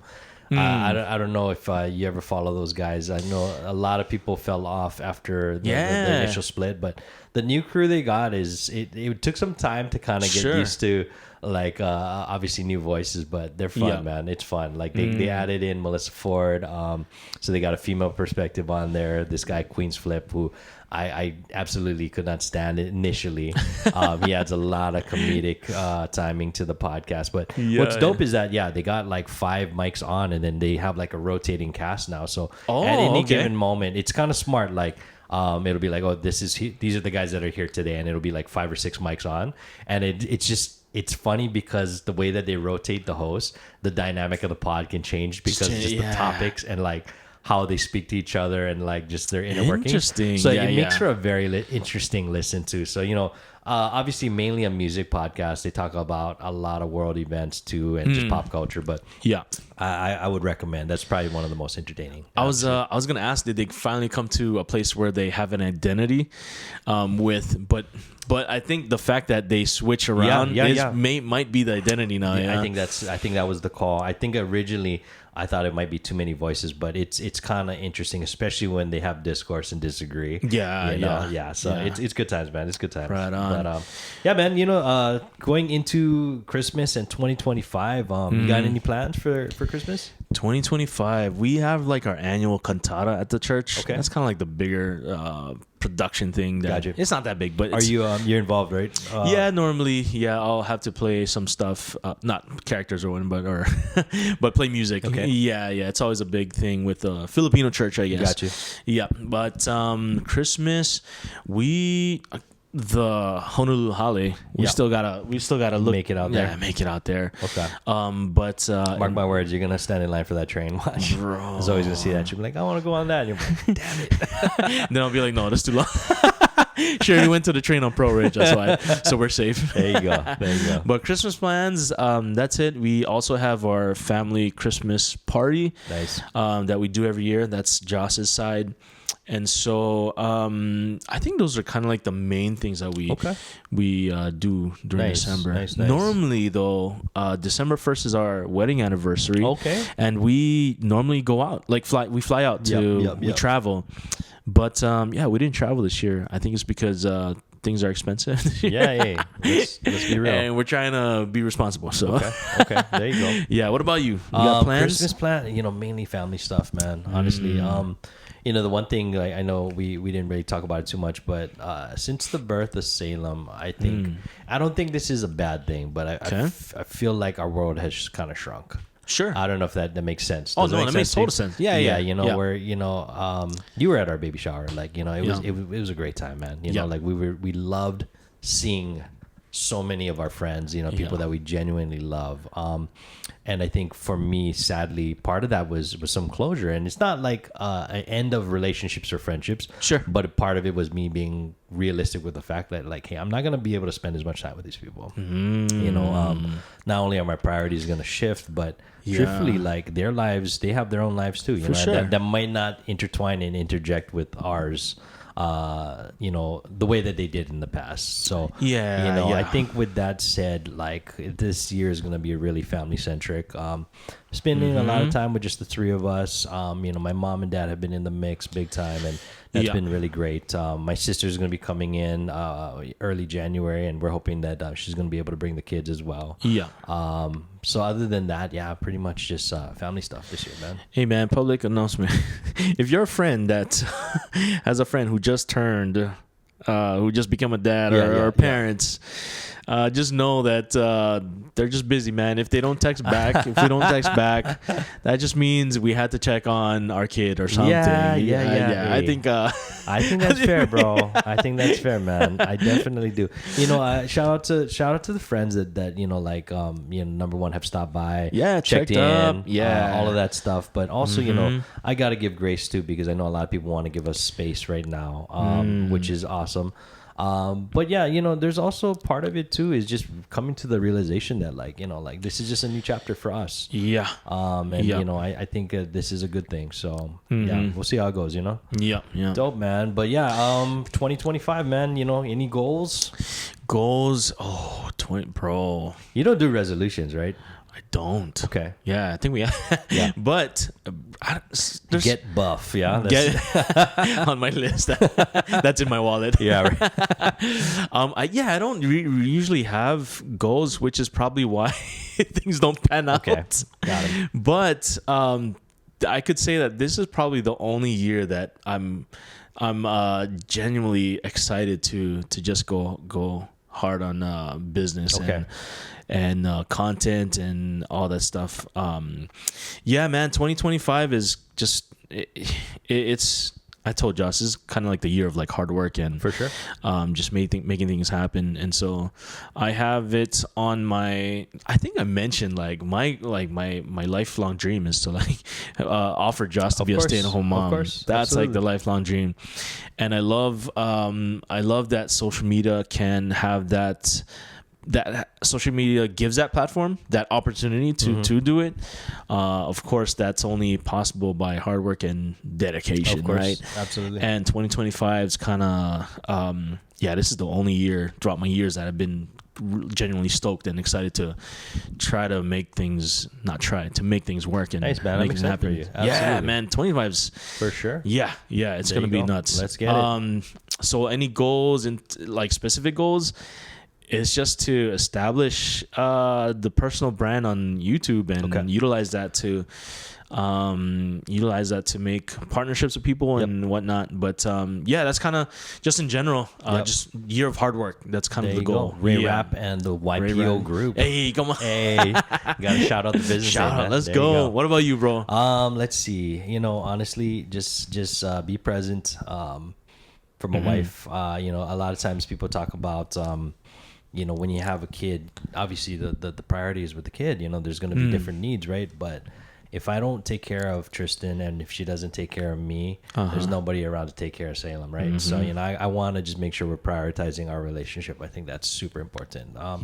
We've talked about that at length, and I think that's why we're really just prioritizing all the time that we have together. So that's number one. But also, man, just connecting in different ways, right? So you and I, we're busy, we got stuff going on. I love just being able to do this when we can. I want to make sure we're able to stay connected with friends, with loved ones, and I think that's important. But those are going to be my priorities for the year. What about before we cap it off? Yep. Do we have any life? No, I want to say life lessons, but any like lessons learned? From the big from the lessons. year? Yeah. Yeah, man. You know, the most real, I think for me, I've always known this, but this has been reiterated this year. The most important relationship that you'll ever have is the one with your parents. And I know that I say that lightly because I know not everybody's afforded that, right? Yeah. But for me personally, I think that going through this now as a new parent, and again, like you said, just having that newfound respect for everything that my parents did, all the sacrifices that they did, you know, everything that they made sure that, you know, they did everything that they could to make sure that I had a smile on my face and my sister was always provided for, you know, that we always had the things that we needed, you know. It inspires me, you know, to want to be a good parent. But I think now on this back end of their life, you know, I want to just make them proud again, you know, like, you know, that's when you're a little kid, you just want to make your parents proud. But now I'm like an adult and I still want to do that, you know? And I think this is a good opportunity for me to really try. Showing them that, you know, I learned, I learned from them, you know? And that's kind of where I'm at. So yeah, I think for me, the most important thing is just that maintaining and just really strengthening that relationship that you have with your parents. Yeah, that's good. Sure. Yourself? That's funny because when you kind of only realize how your parents, how you can see yourself in your parents' view now because it's now your parent, right? Yeah. But so I think about my sisters because those guys were punks when I was growing up, sucking guys, you know, late teens. And but it's funny because like we have our own chat, like with the siblings chat, and she's my oldest sister at Tibet. She's like, oh my gosh, now I know, like one of my nieces she's like, I think she's a senior now, but she's like, oh my gosh, now I know how like my parents, I don't know, mom and dad feels when we were like, you know, disobedient or whatever. And it's like, oh yeah, I mean, it's funny to see it now for sure. Versus when you were doing it, you know, you think everything is you're right and blah, blah, blah. But what do you call it? Lessons learned? I think one of the lessons that I think was huge was that like the aspect of team is such a big factor in being successful. Oh, for sure. So whether it's at work or at home, you know, I think the aspect of team should be in the forefront in terms of like seeing yourselves as one versus two, or seeing yourselves as the goal being the one that tethers you together or that wraps you together versus having your own view, like being seen other than other people's, if that makes sense. Yeah, that makes sense. I was listening to like a creative podcast, and they were saying like, you know, when you start to collaborate, it's not your vision anymore, like it's a team's vision. And like you have to be willing to not make your thing the main thing. Like it's now a different thing, but it's still, you're a team now. Like it's not your own thing. You have to be willing to kind of let that aside. And then you got your own you can do that with other projects, like, but when it comes to like a collaboration, I think having that perspective will help get things done, essentially. So that's kind of one of the biggest things. I like it, man. I like it. But man, I'm looking at our camera batteries here, and it looks like we're just about out. So I think this is a good natural place for us to break for the episode. But hey, man, thank you very much, brother. Joe. I appreciate you always. I know like it's been a minute since we were able to get together, and thank you to the audience for sticking through. If you listen to this all the way through, this is probably one of the longer ones that we've done, but a lot to catch up on. And yeah, man, we're hoping to do this more often. Again, we're not going to really stick to a strict schedule, but when we do, we will make sure that we have some fun topics to talk about. All right. Sounds good. Yeah, man. Good to be back. Definitely. Good to be back. Always back. All right, Joe. Thanks, brother. Okay. Peace. Peace, guys.